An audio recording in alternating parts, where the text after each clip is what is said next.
Let's talk something different in today's video. Let's talk about the newly released MIDI keyboard controller from the Synido, which is called the Synido TempoKEY K25. Heads up for you, I'm not a pro on this kind of gadget, but don't worry, I should be able to walk you through a majority of its functions. Without further ado, let's get started. And now, let me show you what the package comes with when you get this Synido TempoKEY K25. First, of course, it does comes with the controller, so this is the one, and it comes with a carrying case or a bag, so that looks like that. And of course, it comes with this shoulder strap. Looks pretty durable. There you go. And it comes with this manual and this cleaning cloth. The size is pretty decent. There you go. And also it comes with this cable, so this is just USB-C to A for power, as well as to connect to your laptop or desktop or PC. And it comes with this cable, so this is the cable you will need if you will be connecting this controller to, let's say, a phone, which does not have enough power to supply to this controller. So that's when you will need this cable. Also, it comes with this cord here, so 1/8-inch TS to 5-pin female DIN converter. And this is just a certificate of conformity. And lastly, it comes with this one here. So this is a USB-A to C OTG adapter. And now let's talk about the physical appearance of this MIDI keyboard controller. First of all, it does have 25 sensitive keys to play your instrument. And as you can see over here, you have a knob bank as well as pad bank. So for the pad bank, you will have pad bank A and B. So that means you can switch between this 8 pads to another set. So for your pad bank B, so you'll have a total of 16 there. For the knobs, same thing. You will have knob bank A and knob bank B. So you will have a total of 16 rotary mappable knobs on here. So which means if you're going to connect this one to your DAW, you should be able to control at least a total of 16 from your DAW using this rotary knobs over here. Same thing with the pads over here. You can also map this to your DAW if you would like. And over here, this is just your main. This is your main control. You can also use this one to set your parameters. And it does have the pitch feature here, as well as your modulation. And on here you have a transpose, minus and plus, so pretty self-explanatory. Same with the octave, plus and minus, increase and lower it. And this is your screen over here. So it tells you also the parameters you set, whatever you set on here. This is just a mini screen over here that you can see later. And you have your transport commands. So same thing, you can also map this one to the DAW you are using. And you have this ARP or Arpeggiator. I'm actually, as I said, I'm not a pro on this one, but I'm super excited using this ARP. I felt like I'm a pro when I use that one. I'm going to show it to you in a bit. And you have your fixed velocity on here. You can turn this off if you would like. So fixed velocity, it will disable how much pressure or how much you touch this pads on here. And you have your tempo, top tempo. You can control that on here if you would like. And you have your note repeat. So note repeat only triggers the pads on here, not the keys on here. And on the sides, so pretty much nothing on the sides. And on here and at the back, let me just show you quickly. It does have this rubber, so it won't slip. And this port over here, that's where you're going to be connecting this cable here. That is if you will be connecting this one, let's say, to a phone that does not have enough power to power this keyboard. So that's when you will use that. And sustain, if you will have maybe a sustain pedal, you can connect, then you can connect it through here. And USB-C, type C, so this is where you will be connecting this one here to connect to your laptop or maybe a PC or a desktop. And just so you know, if you will be connecting this one to a laptop or a PC or a desktop, you don't need to use this cable over here, because a desktop or a laptop should have enough power to supply to this keyboard. And your MIDI out, so that you can use this one here. So TS 1/8-inch to 5-pin DIN female converter. And now that this MIDI controller is now connected to this laptop, and as you notice, I already opened the DAW, and by the way, the DAW that I will be using today is the Ableton Live. So from here, what I'll do is I'm going to go to options just to ensure that this keyboard or MIDI controller is connected to this DAW, to Ableton Live. So I'll go to options and then preferences. And from audio, as you notice, no input as my audio input because I will not be using an audio interface. And to my audio output, I'm only using this earphone to monitor the audio, so I'm setting it to selecting headphone.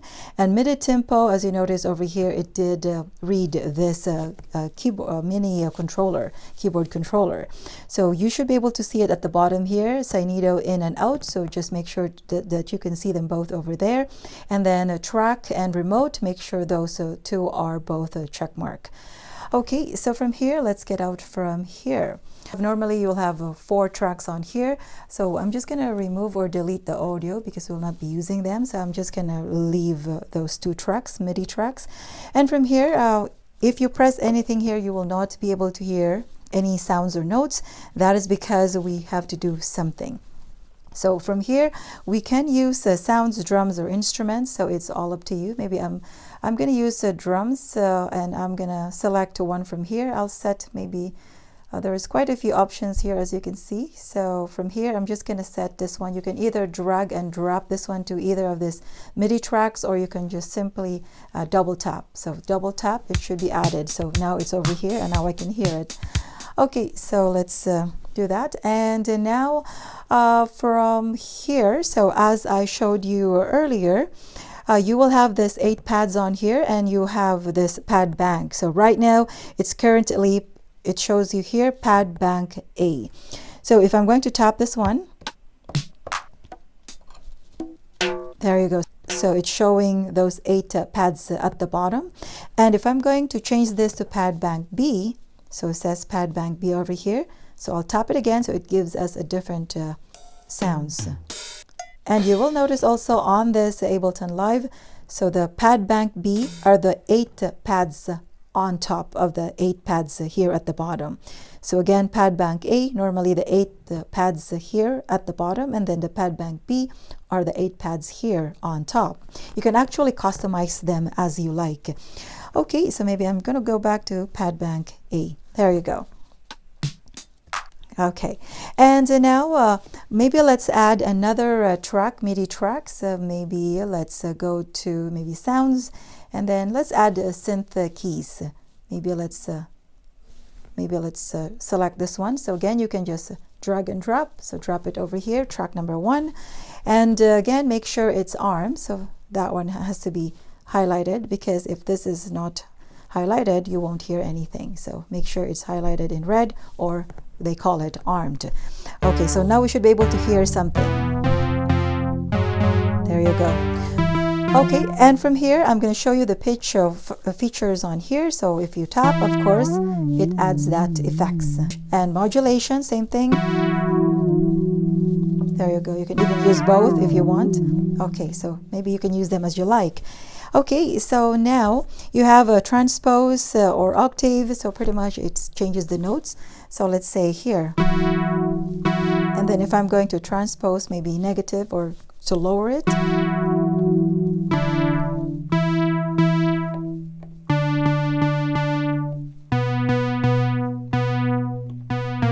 Okay, and then transpose plus, very self-explanatory. There you go. Okay, I'm going to put it back to 0. Same thing with the octave. It changes the notes higher or lower. So octave minus. Okay, and then octave plus, maybe 4. There you go. So very self-explanatory. I'm going to set it back to 0. From here, I'm going to show you how to use this knobs on here. So what it is, as I mentioned earlier, you can control some of the functions from your DAW using this knobs on here, and we can do that by mapping this knobs. And to do that, let's go to here. So let's tap the MIDI like that, and to map this one here, you will notice there are some of the features there are highlighted in blue, so that means those are the ones that we can map. Or in other words, those are the ones that we can control using these pads or these knobs. Okay, so let's say I want to map or control remotely this filter 1 cutoff. So what you do is simply tap that and then move this knob over here, and there you go. So it's now, it has that number, so that means we can control this one now remotely, as well as this one. So I'm going to move this, and then let's say drive. It doesn't have to be in order. You can also select some from here if you would like with these knobs. So okay, maybe the next one to drive. Did I use this? Okay, yeah, I did. So for the reverb, I'll use this one here. And then the volume, I'll use this one here. And again, you can use other functions here with the other 2 knobs on here if you would like. And right now, we are only using knob bank A. So it shows over here. So that's knob bank A.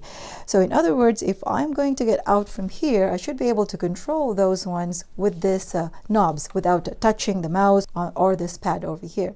So if I'm going to get out from there, let's say I'm going to press this one, and I want the volume to be lower, so I do not have to touch this this pad or even the mouse if I have a mouse. Instead, I'm just going to use this knob over here. I want it to lower the volume. There you go. Or increase that. As well as the drive, I set this one as my drive, so the one over there. So I want it up or lower it, including this one here. Or even the reverb, I believe I set this one as my reverb. So I want to add reverb or lower the reverb. There you go. So anyway, that is pretty much how you map the rotary knobs. And as I showed you, I'm only using knob bank A. Now, if I'm going to use knob bank B, even if I move this one, it's not going to do anything because I did not map this one yet under bank B, knob bank B. So for that, maybe let's go to the drums. Maybe let's use that on here instead. Okay, so let's say I wanted to map the gain and the high gain and the other one. So same thing, go to MIDI, and then I want to map the high gain to be this one here. Okay, so as you notice, it's being added also over there. And then let's say the gain, I wanted to use this, and let's say this one. So anyway, it's all up to you, whatever you want to use this knob. You can also use this one even on this other one over here or even here. So it's really up to you. And now if I'm going to get out from here, so this means if I am going to, let me arm this one first so we can hear. So okay, there you go. Okay, so if I'm going to top this one here,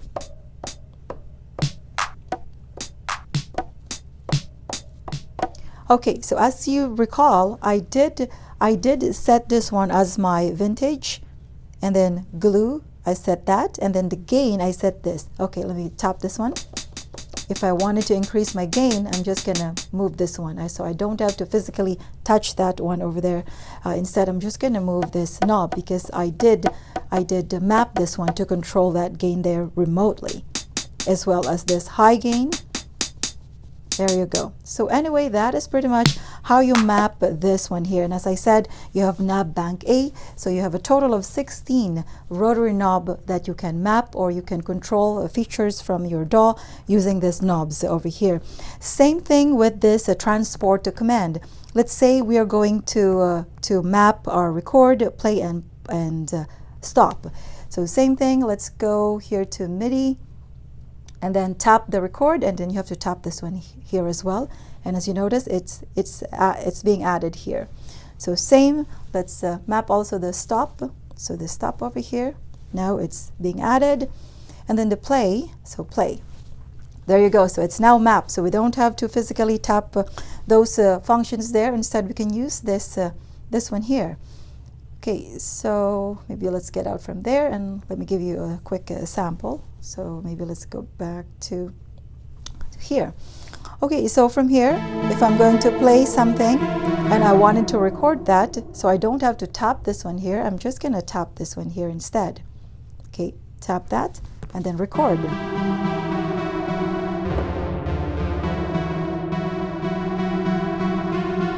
Okay, and then stop. And then if you want to play it, then press play.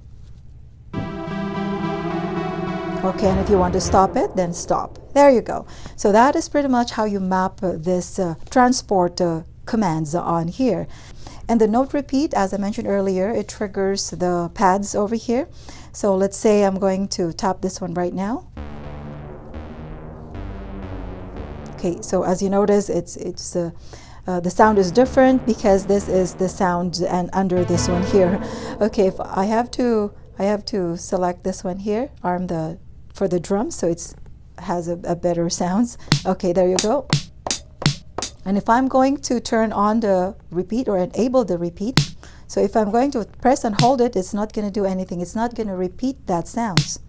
So if I'm going to turn on the note repeat, there you go. And from here, you can also change the tempo from here. So there you go. If I'm going to tap tempo, and then it will actually show you also, it should show you also on here. There you go. So of course, the lower the number, the slower it is. So right now, 56. Okay, and if you wanted more faster, of course, you just have to tap this one here and select, of course, the higher number if you want it faster. So let's say 254. There you go. So now it's more faster. Now for the fixed velocity, so if you turn this on, a pretty self-explanatory, velocity would be fixed if you turn this on. So that means even if you tap this one soft, the output should be the same. Or even if you tap it harder, the output should be the same. So anyway, that is pretty much how to use that if you want to turn on this fixed velocity. And now let me show you the ARP or Arpeggiator. This is now the feature that I'm so excited about as a beginner with this kind of gadget. Let me show you first how are you going to change the beat or the timing of your notes or whatever you're playing. Okay, let's turn on the ARP. And now that the ARP is turned on, now if I am going to, let's say if I'm going to change the timing to be more faster. So right now it's, as you can see, okay, let me just turn it on. There you go. So as you notice from this screen right now, latch is off and the timing is 1/4 and swing is 59 and set to INCL and then octave 1. So from here, if I'm going to do this, and if I want it more faster, so simply press anywhere and then ARP, and then I'm gonna maybe tap 1/16. And now if I'm going to play it again, it's going to be more faster. There you go. And of course, if I'm going to select the 1/32, and then so press again anywhere, and then ARP, and then that, and now it's going to be very much faster. Okay, now to go back to maybe a slower timing. So again, press anywhere and ARP, and then 1/4, and now if you play it again, there you go. So same thing with the functions over here. So again, tap anywhere and then ARP and then select up. If you turn on or enable the up function on here, what it does is the notes you're playing, it plays from lowest to highest. Okay, let's play this one. And the down is just the opposite. Notes you're playing, it starts from highest to lowest. So let's turn it on. ARP and then down. So now if you're going to play it, okay, there you go. And now for the EXCL, EXCL is if you're going to play a note, it's ascending and descending, so lowest to highest, highest to lowest, and then it will play the lowest and the highest just once. Okay, let's turn it on, ARP and then EXCL. Now if we're going to play that notes again, okay, and INCL is pretty much the same as EXCL, it's just that it will play the lowest and the highest twice. Okay, to turn it on, so ARP and then that. So if we're going to play it again,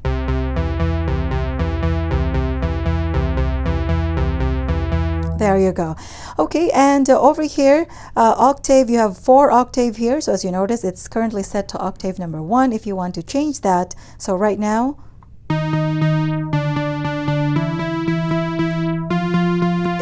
so let's say over here, or let's say over here, if I'm going to change that to octave number 4, so same thing, ARP and the number 4,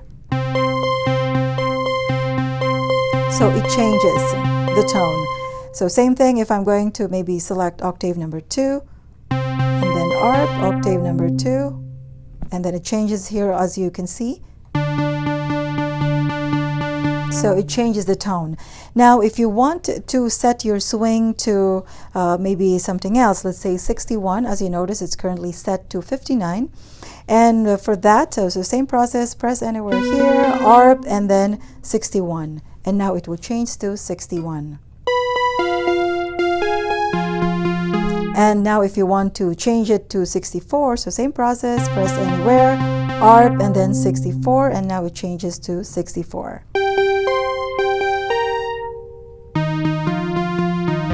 Okay, there you go. And now the very most exciting for me as a beginner is the Latch features on here. It's just that if I turn this on, it will keep playing, and then I can press something else as if I'm a pro on this one. Okay, let me show you how to turn it on. So let's say I'm pressing this one right now. So to turn on the latch, ARP and then latch. So now it says turned on. So if I'm going to press a key or anywhere here, it will repeat that note. Okay, and then I can press something else. Okay, there you go. There you go. So now it's continue playing by itself, and then I can press something else. And then back to here if I want, and then add this one. And then if I'm going to, okay, let me turn it off first. And then ARP and then latch. So now it's off. And if let's say I'm going to arm the drums also, so that I can play the drums as well as the keys on here, I'm going to turn on the latch. Okay, I'll do the same thing. There you go. So as if I am playing already. And now I can add the pads on here.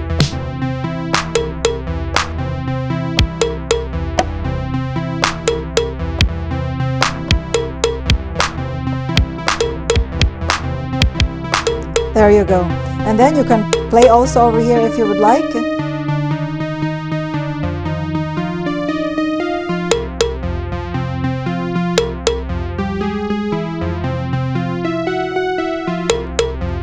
Again, you can press over here if you would like.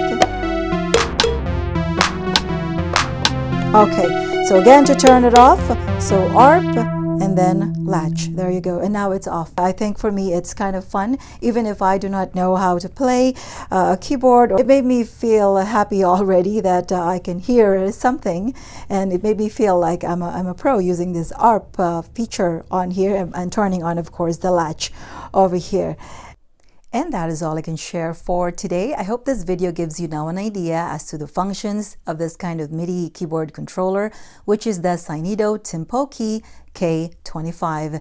And by the way, if you will be interested in getting this kind of MIDI keyboard controller, I will be adding a link under the description below. And thanks to Synido for sending me this controller so I can do my review as well as some testing. Thanks again, guys, for watching. If you like this type of video, please give it a like. And if you want more of this type of videos, consider subscribing if you haven't done yet, and hit the notification bell so you're always updated for all the upcoming videos I will be posting. I'm hoping to see you again on my next video.